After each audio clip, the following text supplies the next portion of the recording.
Number 95 یا ایھا آمنوا لا تقتلوا الصید وانتم حرم، اے لوگو جو ایمان لائے ہو کیا کرو، شکار کو نہ مار ڈالو جب تم کہاں ہو، حالت احرام میں ہو۔ یہ آپ کی پچھلی آیت کو سپورٹ کر رہی ہے، یعنی جب حج یا عمرے کے لیے احرام باندھ لو تو پھر کیا نہ کرو، پھر شکار نہ کرو۔ اس حکم میں شکار سے پہلے کے امور بھی شامل ہیں، جیسے پیچھے ہم نے پڑھے ہوئے تھے، یعنی نشاندہی بھی نہیں کرنی، اور کیا نہیں کرنا، تعاون بھی نہیں کرنا شکار کرنے میں، کسی کو نشاندہی بھی نہیں کروانی کہ میں تو نہ کروں لیکن بتا دوں شکار یہاں پہ۔ اس وقت ایسا تھا، ٹھیک ہے۔ تو اس حکم میں شکار کھانا بھی شامل ہے، یعنی حالت احرام میں محرم جو ہے وہ شکار کھائے گا بھی نہیں کہ نہ میں نے پکڑا نہ میں نے کیا، کھانے میں کیا ہے وہ کھائے گا بھی نہیں۔ شکار پر پابندی عام حالت میں نہیں ہے، عام حالت میں نہیں ہے، وہاں پر احرام کی حالت میں، کہ شکار کی پابندی عظیم عبادت کے لیے ایک تعظیم ہے۔ اللہ تعالیٰ نے کیوں وہاں پہ پابندی لگائی ہے؟ یہ شاعر اللہ میں سے ہے، اس کی تعظیم کرنی پڑے گی۔ دیکھیں اگر غلطی سے کسی احرام والے کے ہاتھوں کوئی شکار ہو جائے تو پھر اس کے لیے کیا حکم ہے؟ غلطی سے تو پھر وہ گناہ گار نہیں ہے، غلطی سے ہوا ہے تو پھر وہ گناہ گار نہیں، اور اس پر کفارہ بھی نہیں ہے، ٹھیک ہے۔ اور پھر اللہ تعالیٰ کہتے ہیں وَمَنْ قَتَلَهُ مِنْكُمْ مُتَعَمِّدًا فَجَزَاؤُهُ مِثْلُ مَا قَتَلَ مِنْ نَعِمٍ، اور تم میں سے جو بھی جان بوجھ کر اسے مار ڈالے تو اس کا بدلہ اس کی مانند جانور ہے۔ اگر غلطی سے مار دیا تو کیا کریں؟ غلطی سے مار دیا تو اس کا کفارہ نہیں ہے، اس پر گناہ نہیں ہے، اور اگر وہ ایسا کر دیتا ہے جان بوجھ کر تو پھر بدلہ ہے، اور پھر اس کا بدلہ کیا ہے؟ جانور ہی دے گا، پھر وہ جانور دے گا، ٹھیک ہے۔ اس کی ڈیٹیل احادیث میں انشاءاللہ آپ کو ملے گی، اور میں آپ کو اس میں ریکارڈنگ میں بھیجوں گی، ٹھیک ہے۔ بالکل۔ اب اگر مار دیا ہے تو چلیں اس کو دیکھ لیتے ہیں۔ یا کم بھی ذو عدل منکم، اس کا فیصلہ تم میں سے دو آدمی کریں گے، کون سے؟ عدل کرنے والے۔ اپنی آیت میں دیکھیے کون سے دو آدمی کریں گے فیصلہ؟ دو عادل کریں گے، ٹھیک ہے جی۔ عدل کرنے والے۔ حد یا بالغن کعبہ، کعبہ پہنچنے والی قربانی ہے، شکار کے بدلے کا جانور کعبے تک پہنچایا جائے گا اور اسے حرم میں ذبح کیا جائے گا۔ پہلی بات کیا ہوگی؟ دو آدمی ہوں گے، کون سے؟ عدل کرنے والے۔ جو پہنچایا جائے گا کعبے میں جانور وہ کیا ہوگا؟ اسی جیسا ہو، ٹھیک ہے، اور پھر اس کو وہاں پر ذبح کیا جائے۔ او کفارۃ طعام مساکین، یا پھر ایسا نہیں ہوا، اب آپ کو آپشن دی جا رہی ہے، کفارے میں مسکینوں کو کھانا کھلانا ہے۔ اب مویشیوں میں سے جو بھی مشابہت رکھنے والا جانور ہو اس کے مطابق مسکینوں کو کھانا کھلایا جائے۔ کیا سمجھ آئیے اس آیت میں؟ مویشیوں میں سے جو بھی مشابہت رکھنے والا جانور ہوگا اس کے مطابق کھانا کھلایا جائے گا۔ ایسا تو نہیں ہے نا کہ وہاں پر تو گائیں شکار ہو گئی تھی مرغی کھلا دیں، دو بندے بھگت جائیں، نہیں، اسی جانور کے مطابق جتنا گوشت اس کے وہ کھا سکتے تھے اتنے مسکینوں کو کھلانا ہے، ٹھیک ہے، اتنے مسکینوں کو کھانا کھلانا پڑے گا جتنے گائے کا گوشت جتنے لوگ کھا سکتے ہیں۔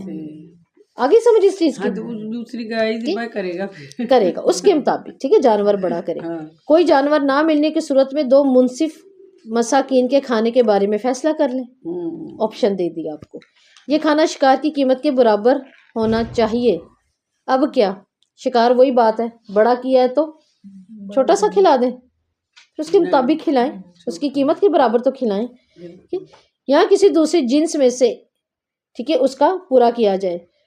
اگر کوئی احرام والا تھا، ٹھیک ہے، محرم نے ہرن کو مار ڈالا تو وہ اس پر کیا کرے گا؟ اس سے ملتی جلتی کیا دے گا؟ مرغی دے، مرغابی دے، کیا دے؟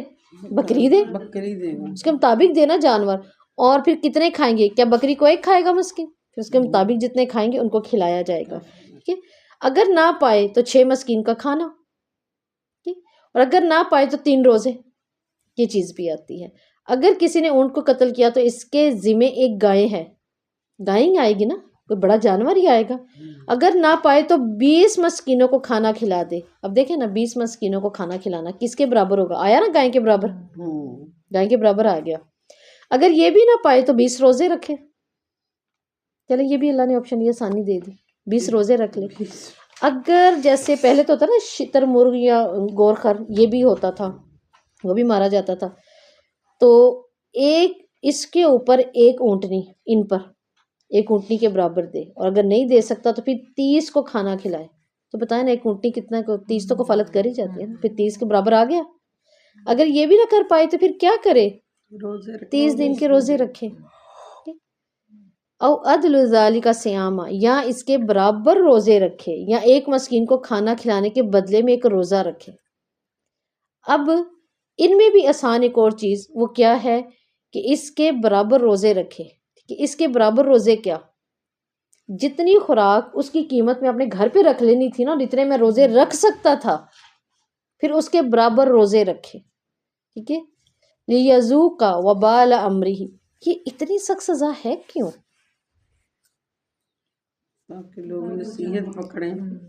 ہاں لگی نا سخت؟ سخت تو ہے نا. صرف اس لیے لی تاکہ یذوق ذوق، چکھے. کہ لفظ بھی اللہ نے کیا استعمال کیا، چکھو نا ذرا لگے پتہ. ہم کہتے ہیں نا بچوں کو، کسی کو اب ذرا چکھو اب پتہ چلے، حالانکہ وہ چیز کھانے کی نہیں ہوتی، جب کسی کو کسی کی بات کا بھی کچھ کہنا ہو. تو یہاں بھی اللہ تعالیٰ کیا کہہ رہے ہیں کہ اپنے کیے کا مزہ چکھو. حرمت کی توہین کے بارے میں تم نے ایسا کیوں کیا؟ میں نے سارے احکامات کھول کے سامنے رکھ دیے.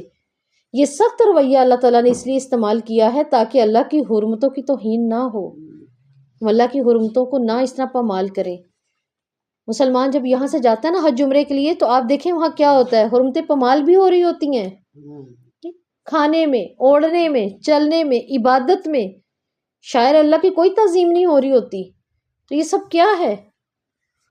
تو یہاں پر کفار سے ہی اللہ تعالیٰ کہہ رہے ہیں کفارے سے ہی معافی کی صورت نکلتی ہے، ورنہ یہ دیکھیں اتنی بڑی کوئی صورت نکل رہی تھی، اللہ نے کفارہ دے دیا. کفارہ ہوتا کیا ہے؟ کفر کس کو کہتے ہیں بتایا تھا میں نے آپ کو، ستر کو کہتے ہیں نا، ڈھانپنا. ڈھانپ لینا. تو یہ کیا کرتا ہے؟ ہمارے گناہ کو ڈھانپ لیتا ہے، ہمارے گناہوں کو ڈھانپ دیتا ہے نا، ختم کر دیتا ہے. اسی سے ایک اور چیز بھی تھی، کفور. کفور کیا کرتے ہیں آپ؟ اس کی اسمیل کو ڈھانپنے کے لیے، اس کی اسمیل کو ختم کرنے کے لیے کہ اس میں ڈال دیا جاتا ہے. تو کفارے کے وجوب کا حکم اللہ تعالیٰ کی مخالفت کی سزا ہے. یہ جو ہم نے اللہ تعالیٰ نے حرمتوں کے پامال کرنے پر سزا رکھی ہے نا، ساتھ میں دیکھیں اللہ تعالیٰ نے اس کے کفارے بھی رکھے تاکہ بچ جائیں. عفا اللہ عما سلف، جو کچھ ہو چکا. اب جاہلیت کے جو گناہ گزر چکے ہیں اللہ نے معاف فرما دیے، لیکن انہیں معاف کیا ہے. ٹھیک ہے. جو اسلام میں خلوص نیت سے داخل ہوگا یہ اس کے لیے سارے راستے، جو شریعت کا پابند ہوگا اس کے لیے. اب جو گناہ سے بچنا چاہ رہا ہے یہ سارے عفا اللہ اسی کے لیے یہ سارے راستے. ومن آدا، تو جس نے دوبارہ، عیادہ کسے کہتے ہیں؟ دوبارہ کرنے کو، تو عاد اسی سے ہے. فَيَنْتَقِمُ اللَّهُ مِنْهُ، تو پھر جس نے یہ دوبارہ کیا تو پھر اللہ کیا کرے گا؟ اللہ انتقام لے گا. کہ اللہ اکبر، دوبارہ کرنے والے کے لیے تو دیکھیں نا، ایک بات کو سمجھ لیا اور اس کے بعد پھر دوبارہ کرنا. تو شکار کا اعادہ کرنے والے کے بارے میں اللہ تعالیٰ نے یہاں پہ کیا فرما دیا کہ اللہ اس سے بدلہ لے گا. اللہ کیونکہ غالب ہے نا اور طاقت رکھتا ہے، کہ واللہ عزیز ذو انتقام، اللہ غالب ہے. کیوں غالب کیوں ہے؟ اللہ تعالیٰ کہہ رہے ہیں کیونکہ اب جو اس نے ارادہ کیا ہے، جس کو اس نے پکڑنا ہے، اس کی پکڑ سے اس کو چھڑوا سکتا ہے کوئی؟ اللہ کی پکڑ سے کوئی کسی کو نہیں چھڑوا سکتا. پھر ہم کیسے کہہ سکتے ہیں کہ رسول کے اللہ کی پکڑی رسول چھڑوائے اور رسول کی پکڑی کوئی نہ چھڑوائے، ہے نا؟ تو یہ شرکی الفاظ بن جاتے ہیں نا. کیونکہ اللہ بار بار جو میں کہہ رہے ہیں نا، عزیز غالب ہوں، اپنے ارادے پہ، میرے ارادے پہ کوئی ہاتھ نہیں ڈال سکتا، میرے ارادے کو بدل کوئی نہیں سکتا. ٹھیک ہے. ذو انتقام، وہ اپنے روکنے کے بعد گناہ کرنے والے کو سزا دے سکتا ہے. پہلے اس نے روکا ہے، اس کے بعد وہ دوبارہ سزا دے سکتا ہے. تو اس کے اندر ایک امام محمد بن اسحاق کہتے ہیں کہ بے شک اللہ تعالیٰ اس سے انتقام لینے والا ہے جو کفر کرے علم اور معرفت کے پاس آ جانے کے بعد بھی، پھر وہ گناہ کرے. احل لکم صید البحر، کہ باہارا بحر. اب اللہ تعالیٰ کیا کہتے ہیں؟ احل ہا لام لام، حلال کیا گیا تم پر کیا؟ صید البحر،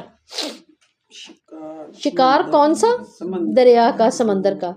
کھانے میں اور صید میں فرق ہے.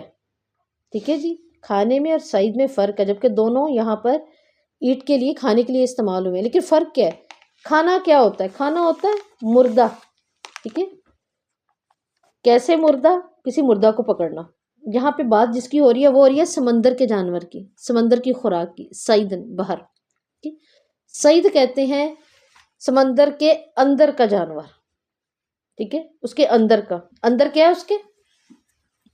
مچھلیاں ہیں نا، مچھلی آپ جو اندر مچھلی ہے وہ مری ہوئی ہے، وہ کیا ہے؟ زندہ، آپ اندر سے لیتے ہیں تو وہ زندہ کو آپ پکڑتے ہیں، یہ ہے صید، ٹھیک ہے۔ اس میں مرغابی نہیں آئے گی، وہ پانی کی ہوتی ہے لیکن وہ پانی خشکی دونوں کی ہوتی ہے، دونوں کی۔ ٹھیک ہے۔ اس میں آ رہا ہے جو پانی ہی کے اندر کا ہے، یہ وہ ہے۔ کھانا کیا ہے؟ کھانا ہے وہ جانور، وہ مچھلیاں جو سمندر خود باہر پھینک دے، جو ایک لہر آئے وہ کیا کرے؟ وہ جانور چھوڑ جائے۔ اب بعض اوقات بہت تیز لہر آتی ہے، بہت مچھلیاں آتی ہیں ساتھ، اب لہر تو تیزی سے واپس چل گئی، اب وہ وہیں پہ ٹمکناتی رہتی ہیں بیچاری، وہ وہیں رہ گئی، مردہ ہیں، جاتے ہیں اس کو پکڑ لیتے ہیں، ٹھیک، کھا لیتے ہیں اس کو۔ جیسے ایک دفعہ میں پڑھ رہی تھی ایک جگہ پر کہ لاسٹ ٹائم ایسا بھی ہوا تھا کہ کوئی زمین سمندر کے اندر کی پھٹی تھی یا گہری ہوئی تھی، تو بہت تیزی سے پانی اوپر آئے اور پھر اس کے بعد نیچے بھی گئے، تو وہ جو باہر پانی آیا تھا کہ اس پر اتنی مچھلی آئی تھی، بے انتہا آئی تھی کہ لوگ پکڑنے کے لیے بھاگ گئے، اتنے لوگ گئے کہ اچانک دوسری لہر بھی پھر لوگوں کو مچھلیاں دونوں کو ہی لے گئی تھی، تو اتنی مچھلی آ جاتی ہے۔ اب یہ جو کنارے پہ آئی ہے وہ کون سی ہے؟ جو کنارے پہ سب آئی ہیں صحیح وہ کھانا ہے، وہ کنارے پہ آ کے وہ مردہ ہے، اب آپ ان کو پکڑ لیں گے۔ صید کون سی ہے؟ وہ جو اندر تھی، جو اندر جو سمندر کے اندر ہے، اچھا۔ جی ٹھیک ہے نا۔ تو سمندر کا شکار اور اس کا کھانا کیوں حلال کیا گیا ہے؟ سمندر میں بعض اوقات دیکھیں زیادہ راہ ختم ہو جاتا ہے، جو سہولیات کہ آپ کی باہر ہیں خشکی پر، وہ سمندر کے اندر تو نہیں ہے، تو اللہ تعالیٰ نے حالت احرام میں کیا کر دیا ہے؟ یہ آسانی دے دی کہ وہاں زیادہ راہ، اس چیز کو حلال کر دیا اللہ تعالیٰ نے۔ اب سمندر میں غذا کی فراہمی کے لیے پانی کے جانوروں کے شکار کے علاوہ کوئی اور تدبیر بھی تو ممکن نہیں، تو اللہ نے اسی کو یہ حلال کر دیا۔ ابو عبیدہ کی قیادت میں ایک مہم تھی گئی، اور وہ کہاں پر گئی تھی؟ وہ سمندر پر سے گئی تھی، اور یہ کہتے ہیں کہ ہمارے پاس جتنا بھی کھانا پینا تھا، راشن تھا، وہ اتنا کم ہو گیا کہ ہم یومیہ ایک کھجور پر آ گئے، اتنا بڑا لشکر، یومیہ ایک کھجور، یعنی اب جس کے پاس ایک کھجور ہے وہ روزانہ ایک کھجور رکھ دیا کرے گا، سب وہی کھائیں گے۔ اب دیکھیں سب وہی کھائیں گے، یومیہ ایک کھجور، یا اپنے پاس تھی تو بس اب ایک ہی یومیہ ہوگی۔ تو یہ کہتے ہیں کہ ہم نے اللہ رب العزت سے جب دعا کی تو کیا ہوا کہ 18 دن کی اس مشقت کے بعد ہمیں ایک بہت بڑی مچھلی ملی، اتنی بڑی مچھلی ملی کہ ہم نے 18 دن اگلے ان کو کھایا اس کو۔ اب یہ مچھلی کہاں ملی؟ کنارے پہ ملی، کنارے پہ آئی ہوئی تھی نا بہت بڑی مچھلی، یہ کنارے والی تھی، اور اس کو کھانے کے بعد یہ صحابہ کہتے ہیں ہم نے نا اس کی پسلیاں یوں کھڑی کر دی تھی، یوں سیدھی، اور ہم نیچے سے اونٹ گزار لیتے تھے، اتنی بڑی ہوگی، 18 دن کھائی اس پورے لشکر نے، اور اس کی پسلیوں کے نیچے سے اونٹ بھی گزر جاتے تھے، اور یہ کہاں پڑی ہوئی تھی؟ یہ کنارے پہ پڑی ہوئی تھی، تو یہ بڑی مچھلی تھی۔ تو یہاں پر اللہ تعالیٰ بتا رہے ہیں کہ سمندر کے لیے کیا کر دیا؟ مسخر کر دیا اور پھر حلال کر دیا یہاں کا جانور۔ ایک شخص نے آپ صلی اللہ علیہ وسلم سے دریافت کیا، یا رسول اللہ وسلم، ہم سمندر کے سفر کو جاتے ہیں، ہمارے ساتھ پانی بہت کم ہوتا ہے، اگر اسی سے وضو کرتے ہیں تو پیاسے رہ جاتے ہیں، تو کیا ہمیں سمندر کے پانی سے وضو کر لینے کی اجازت ہے؟ آپ صلی اللہ علیہ وسلم نے فرمایا سمندر کا پانی پاک ہے اور اس کا مردار حلال ہے، کہ اس کا پانی بھی پاک ہے۔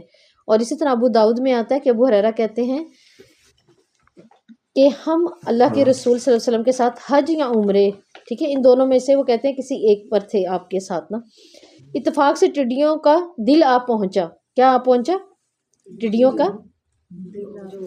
کا پورا غول آ گیا نا، ہم نے انہیں مارنا اور پکڑنا شروع کیا، لیکن پھر خیال آیا ہم تو احرام کی حالت میں ہیں، انہیں کیا کریں گے، رکھ بھی لی تو، چاچا ہم نے جا کر آپ صلی اللہ علیہ وسلم سے مسئلہ پوچھا تو آپ صلی اللہ علیہ وسلم نے فرمایا دریائی جانور کے شکار میں کوئی حرج نہیں، یہ ادھر سے آئے ہوں گے، دریا کے آئے ہوں گے، کہ متاع لکم وسیارہ، تمہارے لیے اور قافلوں کے لیے سامان زندگی ہے، متاع، یہ کیا ہے؟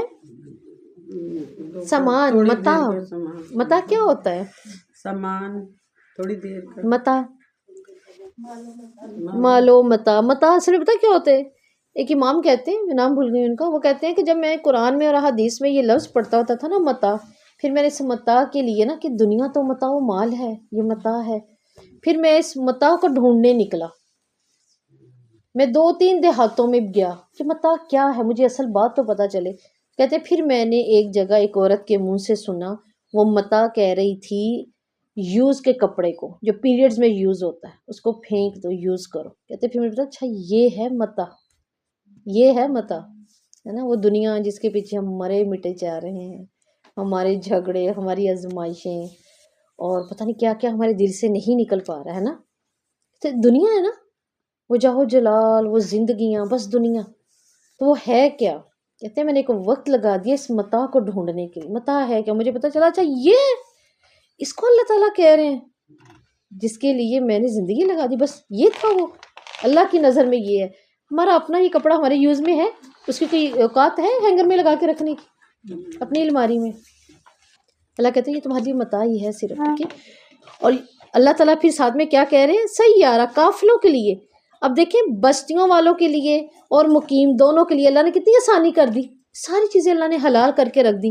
اور قافلے، سیارہ، چلتے پھرتی چیز کے لیے. ٹھیک ہے.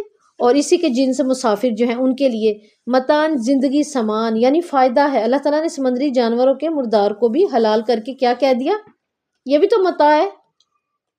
اور متاع کیسے ہے؟ چلنے والوں کے لیے بھی اور خشکی والوں کے لیے بھی. اور باہر خشکی والوں کے لیے کیسے؟ جب وہ جانور لے کے جائیں گے، فائدہ اٹھا رہے ہیں، اس پر بیٹھ کے بھی جا رہے ہیں، راستے میں اس کو کھائیں گے بھی، بیچ بھی سکتے ہیں، تجارت بھی کر سکتے ہیں راستے میں. اچھا جب اس کو لے کے جانا ہے، ٹھیک ہے، ان کو ہار شار پہنانے ہوتے ہیں جانوروں کو. ٹھیک ہے. اب تو ہمارے کوئی آتا ہے تو ہار پہناتے ہیں نا، پہلے جانور پہنتا تھا نا، ہے نا. تو کیا کہ ان کو ہار بھی پہنانے ہوتے تھے. تو ہار بھی تو آخر کوئی بیچے گا نا، اس کے لیے بھی فائدہ ہوا. ہم نے جیسے قربانی کا بکرا لینا ہوتا ہے، وہ ساتھ اتنے ہار، اتنے خوبصورت پھول کیوں سے جا کے کھڑے ہوتے ہیں؟ ان کا بھی فائدہ ہوا، ان کا بھی بزنس ہوا. تو اللہ تعالیٰ نے دیکھے اس میں کتنی وہ خیر بتا دی. تو دنیا کے انسانوں کے لیے نا اس کشمکش کے میدان میں اللہ تعالیٰ نے دیکھیں جہاں انسان جسے کو نیچا دکھا رہا ہے اور اتنا کچھ کر رہا ہے، اللہ تعالیٰ یہاں بتا رہے ہیں پابندیوں میں آؤ. میری چھوٹی چھوٹی چیزوں پر پابندیوں لگانے کا مقصد ہے اگر ان پابندیوں میں آ سکتے ہو تو پھر تم اسلام کی قید میں آ سکتے ہو. دیکھیں رمضان کی قید میں آ کے اگلے 11 دن کی ٹریننگ 11 مہینوں کی کروانی ہوتی ہے نا اللہ تعالیٰ نے 1 مہینے کی ٹریننگ سے. تو اگر ہم وہاں حلال چھوڑ سکتے ہیں تو اللہ ٹریننگ تو کروائے، حرام نہیں چھوڑ سکتے. تمہارے اسلام کا حسن ہے. اگر اللہ نے کچھ پابندیاں ہم پر لگا دی ہیں تو دیکھیں ہم چھوڑ سکتے ہیں نا، ہمارے لیے مشکل نہیں ہے. یہ بھی تو اللہ آسانی دیتے. وَحُرِّمَ عَلَيْكُمُ الْبَحْرُ، اور تم پر حالت حرام میں خشکی کا حرام ہے جو ہم پڑھ کر آئے ہیں. ٹھیک ہے. اب دیکھیں یہاں پہ ہمیں سے آیت سے کیا پتہ چلا کہ حالت حرام کی پابندیوں سے کیا سکھانا مطلوب ہے جو اللہ ہمیں اتنی پابندیاں بتا رہے ہیں. ہاں، جو حکم احرام کی حالت میں جانوروں کے بارے میں دیا گیا وہی روزمرہ کی زندگیوں میں بھی تو ہو سکتا ہے. جو حرام جانور ہے وہ چھوڑا جا سکتا ہے نا، حلال کو اپنایا جا سکتا ہے، حرام جانور کو چھوڑا جا سکتا ہے. وہاں ہم حلال کو چھوڑ رہے ہیں، دل بھی چاہ رہا ہے، پہنچ میں بھی ہے، اللہ کہہ رہے تمہاری اختیار میں بھی ہے. ابھی کیوں بات کی تھی اللہ تعالیٰ نے کہ میں تمہیں آزماؤں گا؟ آزمائش تو اس چیز پہ جو آپ کے اختیار میں ہے، جس پر آپ ڈگمگا سکتے ہیں، صرف اسی چیز پر ہے. اس کے علاوہ تو اللہ تعالیٰ کہتے ہیں کہ میں کسی بھی جان پر اس کی وسعت سے زیادہ، یا جس کا اس کو علم نہیں ہے جو اس پر نہیں ڈالے گی اس کی تو میں نے پکڑ نہیں کرنی. وَاتَّقُوا اللَّهَ الَّذِي إِلَيْهِ تُحْشَرُونَ، اللہ سے ڈرو. کیوں؟ کیا وجہ ہے اللہ سے کیوں ڈرے؟ الَّذِي وَإِلَيْهِ تُحْشَرُونَ، اللہ تعالیٰ نے اپنے پاس سب انسانوں کو اکٹھا کرنے کا یہاں علم بتایا ہے. اللہ کہہ رہے ہیں یہ علم تمہارے علم میں ہونا چاہیے، اور اس علم کی مدد سے تقوی اختیار کرنے کا حکم دیا تاکہ مومن تقوی اختیار کرے. صرف اس چیز سے ڈر کر ہم تقوی اختیار کر سکتے ہیں کہ مجھے جو بھی کرنا ہے 60 سال کی عمر میں، مجھے جو بھی 70 سال کی عمر تک کرنا ہے، اس کے بعد کہیں میری واپسی ہے. واپسی پھر بھی ہے. ہر آیت کے اینڈ پہ اللہ تعالیٰ اتنا پیارا لفظ بولتے ہیں، آنا تو تمہیں میرے پاس ہی ہے، آنا میرے پاس ہی ہے. ساتھ ہی اللہ رب العزت آیت نمبر